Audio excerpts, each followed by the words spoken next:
Ryan can go, and he didn't go with me. He came, I was already sitting down, he came and sat down.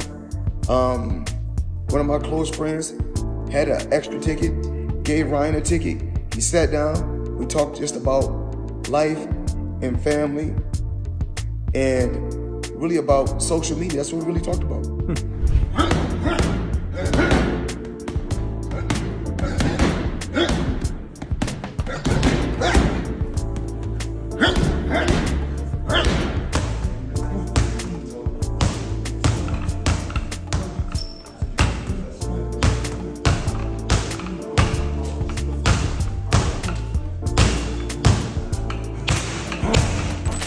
Ryan Garcia is training with Floyd Mayweather at the Mayweather boxing gym, adding another fascinating chapter to his preparation for Conor Benn. And honestly, this is the kind of move that makes you stop and pay attention, because when you step into Floyd's gym, you're stepping into an environment built around precision, discipline, and making every mistake count. Down the road, man. I don't get that. I just started back. Here. Hey, Willie, don't never interrupt. You never right. And guess what?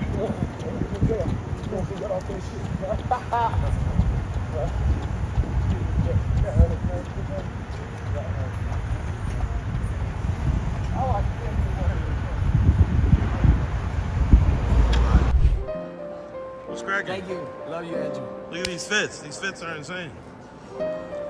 Champ, some people were criticizing Ryan's defense in his last fight versus Duarte. They were talking about the shoulder roll. You know, you're the master defensive boxer of all time. What do you think of his defense? Just my personal opinion. I thought that he took his time. He was patient, more focused. Whoever didn't like his performance, I mean, I feel like it was a well-rounded performance. He did what he had to do. Went out there, executed the game plan. I'm pretty sure they had a good game plan. Ryan already has the speed and explosive power that make him dangerous, but working alongside Mayweather brings a completely different layer to his preparation.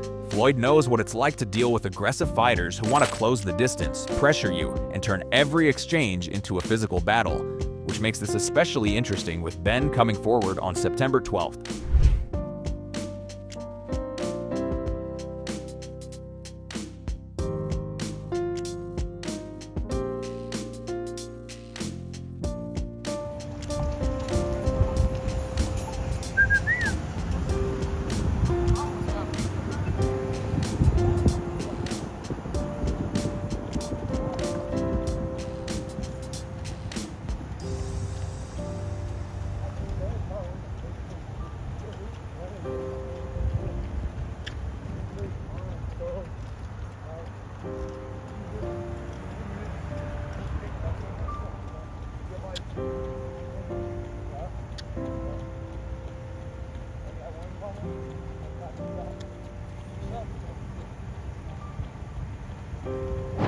You can imagine the conversations happening between rounds, breaking down angles, timing, defense, and exactly when Ryan should fire that lightning-fast left hook.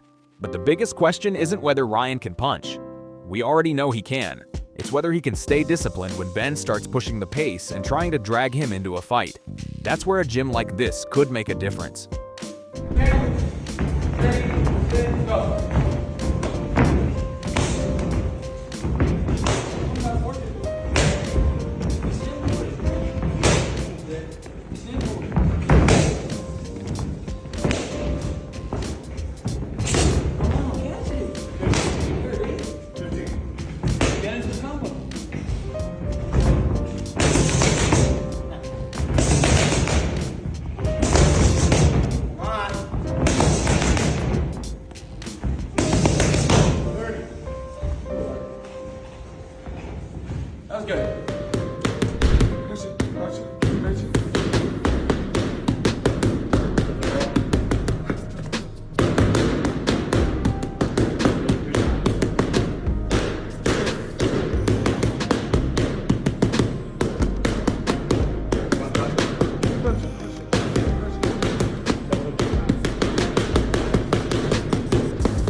Ryan doesn't need to become Floyd Mayweather overnight, and nobody is expecting that. He needs to take the useful pieces, sharpen his decision-making, and make his natural gifts even harder to deal with.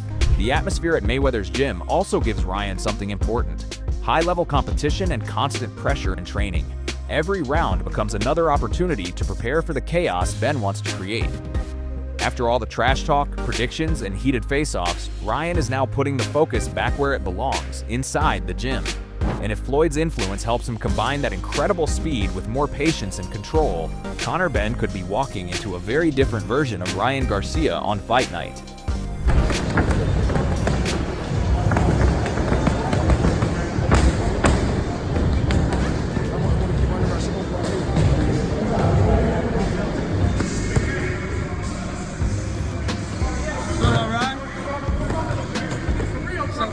We're good. Money.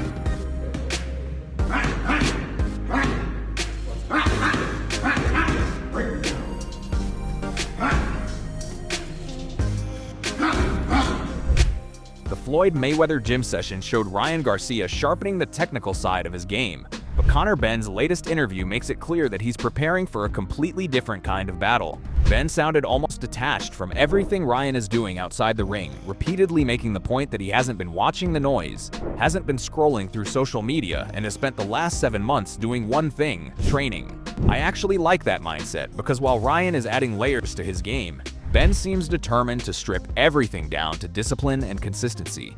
Everyone's going to have their opinion on it. Are you surprised about how many people are favouring it for Garcia? Would you say give it a chance? I've not seen the noise. Yeah. I mean, I'm not in touch with it all. You know, I've not been on social media. I've not been aware of anything for the past 7 months. You know, all I do is lock in, train hard, spend time with my family, and be the best fighter I can be. Yeah. And you know, it's all eyes on Garcia and taking that world title, ripping that world title from his waist. Yeah. He even explained that his daily routine starts with training, whether he's in camp or not, and that his biggest motivation is setting an example for his son. That's deeper than trash talk. Then the conversation turned directly toward Ryan, and Ben didn't hold back. He questioned Ryan's toughness based on past performances, saying their mental makeup is completely different and that he would rather stand and fight than ever regret not giving everything he had. Now, whether you agree with that assessment or not, Ben clearly believes it. But again, it doesn't concern me. Ultimately, I'm training extremely hard, training 110%, giving everything I have to this camp for this fight, as I do every fight and have done my whole career, is give 110%. Because you see, when I look in the mirror and I go, did you give it your all? I've done everything in my power I could throughout my whole career. Yeah. That's enough for me. That's good enough. I give myself a pat on the back. Yeah. You know, people like Ryan will kick themselves when older. Why didn't I apply myself? Why didn't I dedicate myself? Why didn't I do more? He also brushed off Ryan's prediction of a stoppage inside 5 rounds, basically saying, keep talking, I'm training. That's the part I find interesting. Ryan is trying to outclass Ben. Ben is preparing to make Ryan uncomfortable every second, and then came the weight issue. Ben admitted making 147 is brutal and confirmed this will be his final fight at the weight before moving up. That could become the biggest storyline of the entire night. If Ben makes the weight properly and still has his explosiveness, we've got a serious problem for Ryan. But if the cut drains him, all that pressure might disappear before the fight even gets going. One thing is certain, Ben isn't coming to Las Vegas to admire Ryan Garcia's speed. He's coming to test it. He spoke to Mike Coppinger last Friday, and he said he'll be disappointed if it goes the distance and he doesn't stop you inside 5 rounds. Yeah. Do you feel like he's overlooking you, or any response to what he said there? I don't care what he's doing. Yeah. Like, it makes no difference. He can carry on. He can carry on doing what he's doing. It don't concern me at all. All I know is that I'm working extremely hard to come out victorious. And no doubt I'll be looking for the stoppage myself. No doubt. Yeah. Do you think you break him in there? I think I'll stop him. Yeah, I do. The Conor Benn interview sounded like a fighter completely locked into his own mission, but Eddie Hearn just walked into the conversation and threw a bucket of cold water over the whole thing. After hearing Benn talk about training harder than ever, moving down to 147 for one final run, and believing he can stop Ryan Garcia, Hearn's assessment was brutally simple. He doesn't like Benn at this weight. Eddie questioned whether Benn will carry the same power and durability down at 147, especially after what we saw against Regis Prograis at 150. And that's where this matchup gets fascinating, because Benn's entire strategy depends on pressure, physicality, and making Ryan uncomfortable. If the weight drains even a little of that explosiveness, he's walking into the ring with the exact style Ryan wants to see. Hearn also gave Garcia his respect, calling him a world-class fighter despite the setbacks and inconsistent nights we've seen along the way. Well done for everybody, because it's a good fight. It's an exciting fight for boxing. And who wins the fight itself? How does I don't like Conor at 147. I don't believe he should be fighting down there. You know, I think, look, he had those 2 fights with Eubank at 160. I'm not saying he's a middleweight. He fought Regis at 150, was it, or 151? He looked terrible in that fight. 147's brutal for him now. He trains so hard, you know, but I don't think he has power down there. I don't think he'll have the chin down there. And Ryan's a world-class fighter, you know. I know he's had his defeats and sometimes he's had his off nights, but he's very sharp and he's a big puncher. But here's the twist. Eddie still expects Benn to come forward and make this a real fight because, in his words, Conor is going to have a right go. I actually laughed at that because that's probably the one prediction everyone can agree on. Benn isn't flying to Las Vegas to spend 12 rounds admiring Ryan's footwork. He's coming to test him. Then Eddie turned his attention to the promotion itself, and suddenly the fight became even more interesting. Golden Boy, Zuffa, The Zone, Paramount, Oscar, Dana White. Somehow everybody wants a piece of this boxing circus. But beneath all the promotional politics, Hearn's prediction is clear. Ryan's speed, power, and size could be too much for Benn at 147.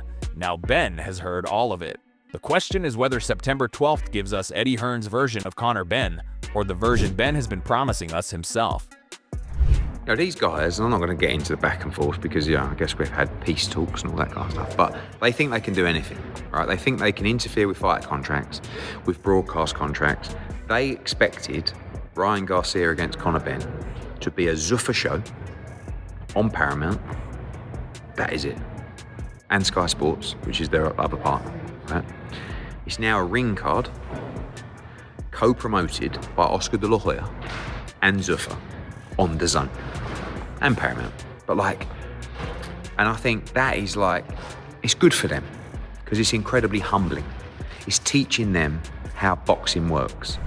Eddie Hearn just gave us his side of the equation, but the conversation gets even more interesting when Chris, Paulie Malignaggi, and Robert Garcia start picking apart what actually happens once Ryan and Benn share the ring. Robert immediately focused on the real tactical problem, and I think this is where the fight gets fascinating. Benn's best chance isn't standing outside trying to win a speed contest with Ryan. It's getting inside, making the fight physical, working the body, and forcing Garcia to deal with pressure he can't simply sidestep. But then Robert brought up the obvious nightmare for Benn. What happens when that left hook lands? That's the punch everyone keeps circling back to, because Ryan doesn't need 10 perfect opportunities. He might only need one. Paulie, meanwhile, went straight for the harshest possible assessment, basically arguing that Ryan has such a massive advantage that the matchup makes financial sense precisely because of how beatable he believes Benn is. You know, Benn is a guy who brings a pace, he's physical, he's shown durability. So I think the big question is going to be, what happens when Ryan lands that vaunted left hook? Because the power's real. Ryan's fast, Ryan hits hard. What happens when he lands? Durability. Look, we've had in the Eubank fight. He went 24 rounds with Eubank at 160. Look, Eubank can punch. Yes. Eubank can punch. Look, I think Ryan Garcia can punch. Yes. Ryan right now as a world champion, everything changed. You know, he's the world champion. He's the man. So he's focused. He's dedicated. I'm sure he's going to be in great shape. So I do see Ryan landing that punch and knocking Conor Benn out. That's certainly one way to look at it, but I wouldn't get too comfortable with that prediction. Robert himself immediately added the warning label. If Benn gets on top of Ryan, makes him uncomfortable, forces him to miss, and turns the fight ugly, suddenly we're asking a completely different question. We've seen Ryan get frustrated before, and that's exactly the kind of opening Benn would love.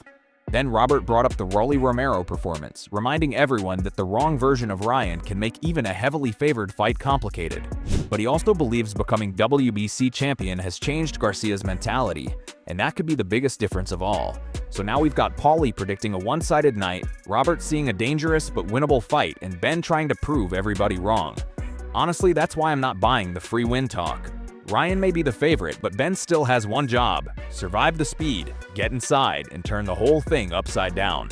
But I do see. I could also see some really good rounds where Conor finds his way on the inside. You know, makes Ryan miss the first couple punches and finds his way on the inside and give him some trouble. I do see that too, and that's interesting. I want to see that. I want to see how Ryan reacts to Conor on top of him and just, you know, being a little aggressive, a little dirty, we could say, and confusing, making it physical too.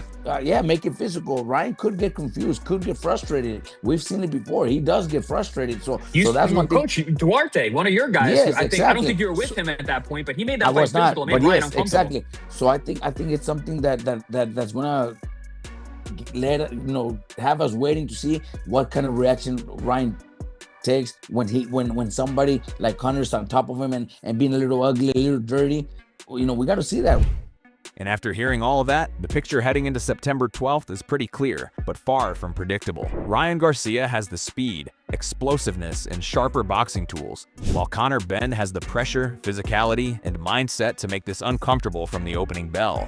Robert Garcia sees the left hook as the potential fight changer, while Ben believes he can drag Ryan into a fight where toughness and pressure matter more than speed. That clash is exactly why I think this one deserves all the attention it's getting. But now I want to hear from you. Does Ryan Garcia stop Conor Benn, or can Ben's pressure completely disrupt Ryan and pull off the upset? Drop your prediction and your thoughts in the comments. Let's debate it. And yo, don't ever forget to like, share, and subscribe to Boxing Headquarters. I'll see you in the next one.